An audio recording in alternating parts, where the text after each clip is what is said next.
Welcome to Jayanthi's kitchen. ನಾನಿವತ್ತು ಮೂಸಂಬಿಯಿಂದ juice ಮಾಡ್ತಾಯಿದ್ದೀನಿ.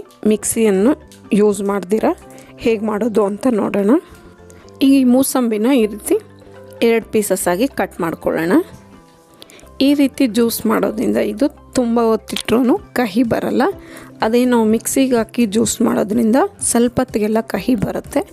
ನಾನು ಈ ರೀತಿ ತೊಗೊಂಡಿದ್ದೀನಿ ಜ್ಯೂಸ್ ಮೇಕರ್ನ.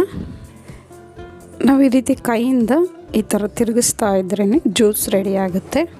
ಈ ರೀತಿ ತಿರುಗಿಸ್ತಾ ಇದ್ದರೆ ಕೆಳಗಡೆ ಬೌಲಲ್ಲಿ ಜ್ಯೂಸ್ ಎಲ್ಲ ಸ್ಟೋರ್ ಆಗುತ್ತೆ. ಇದು ತುಂಬ ಫ್ರೆಶ್ ಆಗಿರೋದ್ರಿಂದ ಜ್ಯೂಸ್ ಅಂತೂ ತುಂಬಾ ಟೇಸ್ಟಿಯಾಗಿ ಬರುತ್ತೆ. ಇದೆಲ್ಲ ಆಗಿದೆ.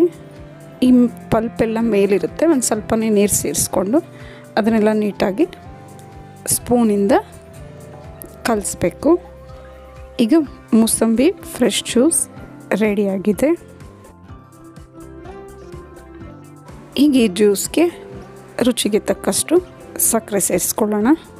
ನಾನು 2 ಮೂಸಂಬಿ ತೊಗೊಂಡಿದ್ದೆ, ಅದಕ್ಕೆ ಇಷ್ಟು ಜ್ಯೂಸ್ ಆಗಿದೆ.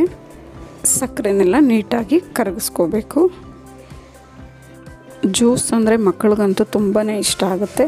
ಆದ್ದರಿಂದ ಇದನ್ನು ಈ ರೀತಿ ಮಾಡಿಕೊಟ್ರೆ ಕುಡಿತಾರೆ. ನಾವು ಮಿಕ್ಸಿಗೆ ಹಾಕೋದ್ರಿಂದ ಅವ್ರಿಗೆ ಇಷ್ಟ ಆಗಲ್ಲ, ಕಹಿ ಬರೋದ್ರಿಂದ. ಈಗ ಜ್ಯೂಸ್ ರೆಡಿಯಾಗಿದೆ, ಸರ್ವ್ ಮಾಡ್ಕೊಳ್ಳೋಣ. ಈಗ ರುಚಿಕರವಾದ ಆರೋಗ್ಯಕರವಾದ ಮೂಸಂಬಿ ಜ್ಯೂಸ್ ರೆಡಿಯಾಗಿದೆ. ನಿಮಗೆ ಈ ರೆಸಿಪಿ ಇಷ್ಟ ಆದಲ್ಲಿ ಲೈಕ್, ಶೇರ್ ಆ್ಯಂಡ್ ಸಬ್ಸ್ಕ್ರೈಬ್ ಮಾಡಿ. ನಿಮ್ಮ ಅನಿಸಿಕೆ ಅಭಿಪ್ರಾಯವನ್ನು ಕಮೆಂಟ್ಸ್ ಮೂಲಕ ತಿಳಿಸಿ. Thank you for watching.